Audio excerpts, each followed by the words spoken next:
Hello అండి, welcome to Sunila నిలయం. ఈరోజు మనం ఎక్కడికి వెళ్తున్నాం?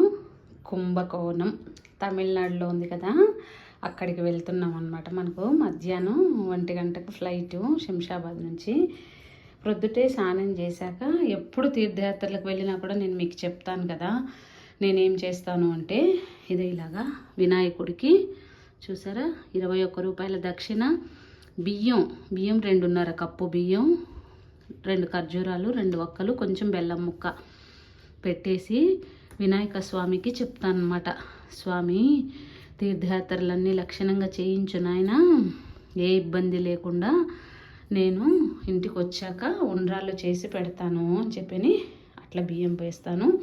దాంట్లోంచి కొన్ని ఉండ్రాళ్ళు, కొంచెం పరమాన్నం చేసి వినాయకుడికి రాగానే నైవేద్యం పెట్టి కొబ్బరికాయ కొడతాను అనమాట. అది దానికి సంబంధించింది. ఇది వచ్చేసేసి బియ్యము పెసరపప్పు వేసాను చూసారా. ఇదేంటంటే మనం ఇంట్లో ఉండం కదా, ఇంట్లో ఉండకుండా ఉన్నప్పుడు మరి స్వామికి నిత్యం 2 పూటలా నైవేద్యాలు పెడతాం కదా, ధూపదీప నైవేద్యాలు. మరి ఇప్పుడు ఉండకపోతే మరి స్వామి పస్తూ ఉంటాడు, మనమేమో 3 పూటలా తినేస్తాం కదా, ఇంకా అవకాశం లేదు, తాళం వేసుకొని వెళ్తాం. అప్పుడు ఏంటంటే స్వామి వాటితో కొంచెం సర్దుకోనాయన, మళ్ళీ వచ్చాక చక్కగా పెట్టి కొబ్బరికాయ కొట్టుకుంటానని చెప్పి అలా పెట్టేస్తాను అనమాట. అలా దేవుడికి నైవేద్యాలు ఇవి పెట్టేసి మనం పొద్దుటే చెప్పేసుకోవాలి. ఎక్కడ తీర్థయాత్రలకు వెళ్ళినా కూడా ఇలా చేసుకోవాలండి. నేను ఇలాగే చేస్తాను. స్వామి కృప అన్ని లక్షణంగా చేయించి అయినా జాగ్రత్తగా తీసుకొస్తాను అన్నమాట. ఇది ప్రొద్దుటే ఇంట్లో మనకు. ఇంక ఇప్పుడు శంషాబాద్కు ఎయిర్పోర్ట్కి బయలుదేరిపోయాము. ఒక 1 అవర్ ముందు ఉండాలి అని చెప్తున్నారు కదా. ఎక్కువ అంటే లగేజ్ అంటే ఉంది కదండి, కొంచెం అవన్నీ కూడా చెక్ ఇన్ చేసేసుకొని మళ్ళీ ఇక్కడ నుంచి ఇంకా ఫ్లైట్ ఉన్న దానికి వెళ్ళాలి అని అంటే కొంచెం నడవాల్సి వస్తుంది కదా. కొంచెం టైం తక్కువే ఉండింది, ట్రాఫిక్లో పోయేలోపు టైం తక్కువే ఉండింది. ఫాస్ట్గా వెళ్ళిపోతున్నారు. బాబాయ్ వాళ్ళ వెనకాల నేను పరిగెట్టవలసి వచ్చింది. ఆదిత్య, దుర్గా ఇంకా తొందరగా తీసేసుకొని బోర్డింగ్ పాస్ అక్కడికి వెళ్ళిపోయి ఇంకా డైరెక్ట్గా వెళ్ళిపోయాం. ఎక్కడ కూర్చోలేదు ఇంకా, ఎందుకంటే లేట్ వెళ్ళాం కనుక. ఇంక ఇప్పుడు అది పైకే వచ్చింది కదా, మళ్ళీ బస్సులో వెళ్ళవలసిన అవసరం లేకుండా డైరెక్ట్గా వెళ్ళటమే. ఇప్పుడు త్రిచ్చికి వెళ్ళి, త్రిచ్చిలో పాపాయిది కాన్వొకేషన్ ఉంది, ఎంబీఏ అయిపోయింది పాపాయిది. తిరుచిరాపల్లిలో ఐఐఎం త్రిచ్చిలో చేసింది పాప ఎంబీఏ. అక్కడికి వెళ్ళి ఫస్ట్ పాపది అది చూసుకొని కాన్వొకేషను, ఆ తర్వాత తమిళనాడుకు కుంభకోణము, నవగ్రహ క్షేత్రాలు 9 గ్రహాలకు కూడా తమిళనాడులో ఉన్నాయండి టెంపుల్స్. అవన్నీ కూడా ఏంటంటే కొంచెము ఆర్డర్లో లేవు. ఎక్కువ రోజులు ప్లాన్ చేసుకొని వెళ్తే మనం అన్నీ కవర్ చేయొచ్చు, కానీ మేము కొద్ది వరకు దొరికినంత వరకు 9 కవర్ చేయలేకపోయాం, కొన్ని మాత్రం కవర్ చేయగలిగాం. అంతవరకు ఎన్ని అయితే మేము చూసామో అవన్నీ కూడా నేను ఇప్పుడు చూపించబోతున్నాను. ఫస్ట్ అయితే మనం ఇంకా తిరుచిరాపల్లికి వెళ్తాం. ఫ్లైట్ అండి, పెద్ద ఫ్లైటే, ప్రతిరోజు ఉంటుంది. ఈవినింగ్ అది బహుశా ఇక్కడ 4:30 అలా ఉన్నట్టుంది. మనకేమో ఫ్లైట్ ఎక్కితే చెవు కూడా వస్తుంది, దానికోసం ఇది కాటన్ చెవుల్లో పెట్టుకుంటాను. ఇది చూసారా, బబుల్ గమ్. ఇది నవ్వుతూ ఉంటే కొంచెం చెవులో ఎయిర్ పాకెట్లు క్లోజ్ అవ్వకుండా ఉంటాయి, చెవుపోటు రాకుండా ఉంటాయి. ఇలాంటి చెవుపోటు అమ్మో చంపేస్తుంది బాబాయ్. బయటికి రాగానే మన ఫ్లాగ్ చూడండి, భలే ఉంది కదా ఎయిర్పోర్ట్లో.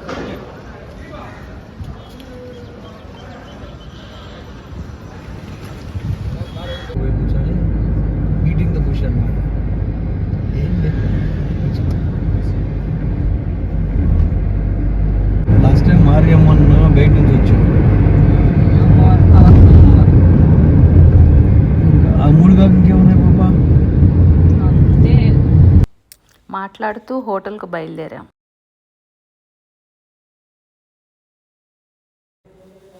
ఇక్కడ మీరు వింటున్నారా కన్వర్జేషను?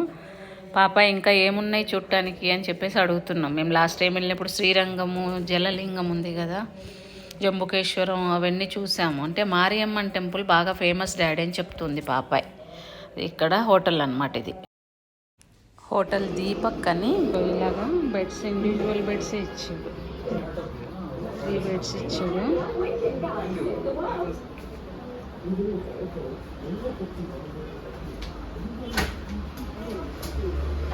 వాష్రూమ్స్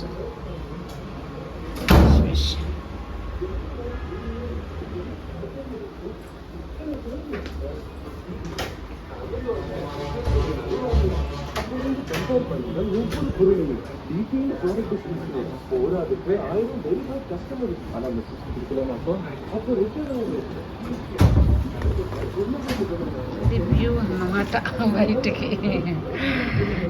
రోడ్డు ఇదేదో మార్కెట్ రోడ్ అట. ఇది ఎంత బిజీగా చిన్న గల్లీలాగా ఉంది.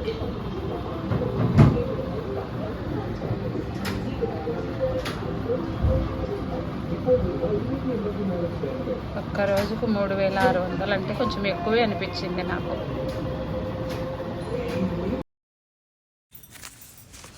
ఇప్పుడు మనం నవగ్రహ క్షేత్రాలని చెప్పాను కదా, అక్కడికి బయలుదేరిపోయాం తిరుచిరాపల్లి నుంచి ప్రొద్దుటే. మొట్టమొదటిగా మనకు తిరుచిరాపల్లి నుంచి వచ్చేటటువంటి గ్రహం శుక్రగ్రహము. ఈ శుక్రుడు ఎవరు? ఆయనకు శుక్రుడు అనే పేరు కాదండి, ఆయన మొదటి పేరు. ఆయన పేరు ఉషనసుడు అనేటటువంటి పేరు ఆయనది. ఈయన ఎవరు అంటే భృగు మహర్షి ఉన్నారు కదా, భృగు మహర్షిని మనం ఎక్కడ చూస్తాం? వెంకటేశ్వర స్వామి కాళ్ళతో తన్నటం అదంతా ఉంటుంది కదా, ఆయన కొడుకు అన్నమాట. ఈయన ఏంటంటే విద్య నేర్చుకోవడానికి అని చెప్పేసి అంగీరస మహర్షి దగ్గరికి వెళ్తాడు.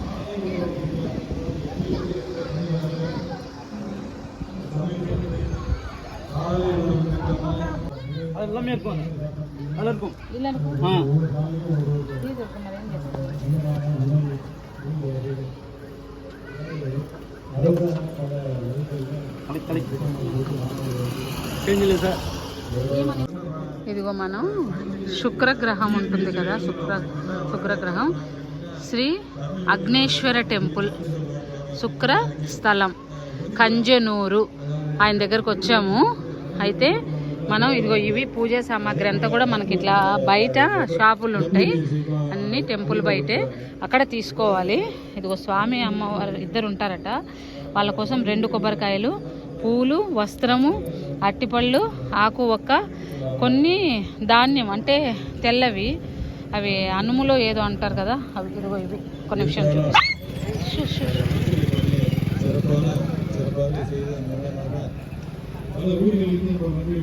ఇదిగో ఇవి తీసుకోవాలి. ఇవి గింజలు అన్నం, ఈ గింజలు ఇది శుక్రగ్రహానికి ఇవి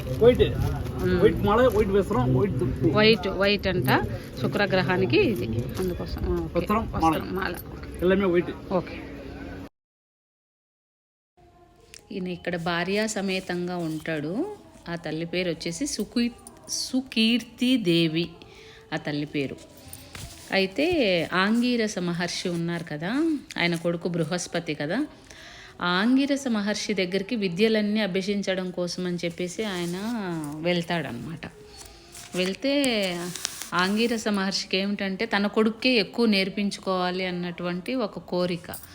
ఆ కోరికతో పాపం ఆయనకే బాగా చెప్తూ ఉంటే ఈయనకు బాగా కోపం వచ్చేసి ఇంకా అక్కడి నుంచి వచ్చేస్తారనమాట. ఆయన దగ్గర నుంచి విద్య నేర్చుకోకుండా వచ్చేసి శివుడి గురించి ఘోరంగా తపస్సు చేసి శివుణ్ణి ప్రత్యక్షమయ్యేలాగా చేసుకుంటాడంట. ఏం కావాలి నాన్న అంటే, నాకు ఇట్లా విద్యలన్నీ ఆయన నేర్పించలేదు కాబట్టి మీరు మృత సంజీవిని విద్య నేర్పించండి నాకు అంటే, సరే అయితే దీన్ని మిస్యూజ్ చెయ్యొద్దు అని శివయ్య ముందే వరం ఇచ్చేసి ఆయన అంతర్ధానం అవుతాడనమాట. ఇంక ఈయన అప్పటి నుంచి ఏంటంటే వరం పొందాడు కాబట్టి ఈయన కొంచెం గర్వం పెరిగిపోయి ఈయన ఏంటంటే కుబేరుడి మీద యుద్ధానికి వెళ్ళి ఆయన సంపద అంతా తీసుకుంటారు. తీసుకోగానే శివయ్య దగ్గరికి వెళ్ళి అందరూ దేవతలంతా మొరపెట్టుకుంటే శివయ్య కోపం వస్తుంది. నీకు నేనేం చెప్పాను, వరం ఇచ్చే ముందు నువ్వు దీన్ని దుర్వినియోగం చెయ్యొద్దు, నువ్వు సద్వినియోగం చేసుకోమని చెప్పాను, మంచికి ఉపయోగించమంటే నువ్వు చెడుకు ఉపయోగించావా అని చెప్పేసి ఆయన త్రిశూలం తీసుకుని ఆయన వెంబడిస్తాడనమాట. ఆయన సంహరిస్తాను నేను చెప్పి ఆయన ఏంటంటే ఇంకా ముల్లోకాలు తిరుగుతాడు అనమాట. తిరిగితే ఎవ్వరు కూడా ఈయనకు రక్షణ ఇవ్వకపోతే తిరిగి వచ్చి మళ్ళీ శివయ్య కాళ్ళ మీదే పడతాడు. అయినా సరే శివయ్య కోపం చల్లారక ఆయన మింగేస్తాడు అనమాట. ఈయనేమో పొట్టలోకి వెళ్ళి ఇంకా శివయ్యను అన్ని రెగ్యులర్గా ఏవైతే చేస్తాడో చాలా భక్తిపరుడు అనమాట ఆయన. అన్నీ చేస్తూ ఉంటాడు. అప్పుడు ఆయన ఇంకా అలా చేస్తూ ఉన్నప్పుడు శివయ్య కోపం అంతా తగ్గిపోయిన తర్వాత ఆయన మీద కొంచెం ప్రశాంతంగా అయిపోయి, ఇంక ఇప్పుడు ఏం కావాలి చెప్పు నీకు అంటాడు. నేను బయటికి వస్తాను స్వామి అంటాడు. అంటే నువ్వు ఇలా మామూలుగా రావటానికి కుదరదు కనుక నువ్వు శివయ్య మూత్రనాళంలో నుంచి శుక్రకణాల ద్వారా ఆ కణం రూపంలో బయటికి రమ్మని చెప్పని అడుగుతాడు. అందుకని దాంట్లోంచి వచ్చాడు కాబట్టి అప్పటి నుంచి ఆయనను శుక్రుడు అని పేరు వచ్చింది. శుక్రకణంలోంచి వచ్చాడు. ఇది నటరాజమూర్తి తల్లి. ఇక్కడేమో శివయ్య అమ్మవారు. శివయ్య పేరు వచ్చేసి అగ్నేశ్వర స్వామి, తల్లి పేరు కర్పకాంబ. అయితే ఇంకా దాంట్లోంచి బయటకు వచ్చాడు కనుకనే ఆయన పేరు శుక్రుడు. అప్పుడు ఆయన ఏంటంటే రాక్షసులకు గురువుగా ఆధిపత్యం వహించమని శివయ్య ఆజ్ఞాపించటం, రాక్షసులు గురువుగా ఉండడం, వాళ్ళకి ఏ ఇబ్బందులు జరిగి సంహరింపబడిన ఈయన మృత సంజీవిని విద్యతో వాళ్ళందరినీ మళ్ళీ తిరిగి బ్రతికించటము అలా అంతా కూడా చేస్తూ ఉంటాడు అనమాట. ఆయన నవగ్రహాలలో ఒక గ్రహంగా ఆధిపత్యం ఇవ్వటము అదంతా కూడా జరిగింది. అది ఈయన ఏంటంటే ఈయన సంపదలకు, మంత్రాలకు, ఔషధాలకు, రసాలకు అధిపతి ఉంటాడనమాట. ఈయన ఏదైనా వర్షాలు కురిపించాలన్నా లేకపోతే ఇంకొకటైనా ఏవైనా సరే, అందుకని ఈయనను అర్చిస్తే ఏమిటంటే అవన్నీ కూడా మనకు లభిస్తాయి అని చెప్పి పెద్దలు చెప్పే మాట. చూడండి ఇప్పుడు ఇది గోశాల ఉంది, ఇక్కడ గోశాల కూడా ఉంది.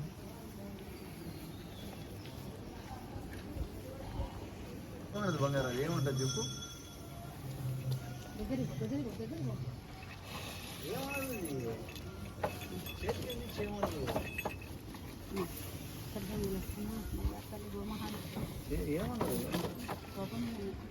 ఎందుకు నేర్చుకుంటా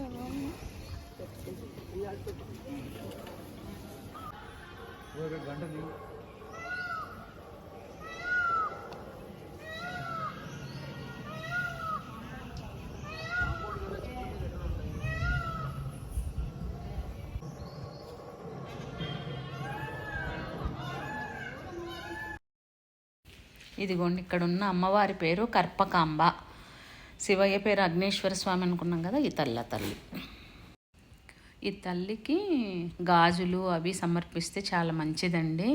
పిల్లలు లేని వాళ్ళు, అలా కళ్యాణం జరగని వాళ్ళు ఇలాగా ఉయ్యాలలాగా అలా కడతారనమాట తల్లి దగ్గర. సంతానం కలిగిన తర్వాత మళ్ళీ వచ్చి సమర్పిస్తారు. ఇప్పుడే మనం కంజనూరు శుక్ర భగవానుడు ఉంటాడు కదా, ఆయన దర్శనం అయిపోయింది. ఇక్కడ శివయ్య పేరు అగ్నేశ్వర్, తల్లి పార్వతీదేవి. దర్శనం అయిపోయింది మనకు చక్కగా. అయిపోయిన తర్వాత మనం ఇప్పుడు బయలుదేరిపోయాము. ఇప్పుడు టైం వచ్చేసి 7 అవుతుంది, 10 నిమిషాలు తక్కువ ఉంది. ఇంకా అక్కడ సూర్యనారాయణమూర్తి సూర్యగ్రహానికి సంబంధించింది సూర్యనాయర్ కోవెల్ అంటారు అనమాట. ఇక్కడ నుంచి ఒక 3 కిలోమీటర్లు ఉంది, అక్కడికి మనం బయలుదేరిపోయాం.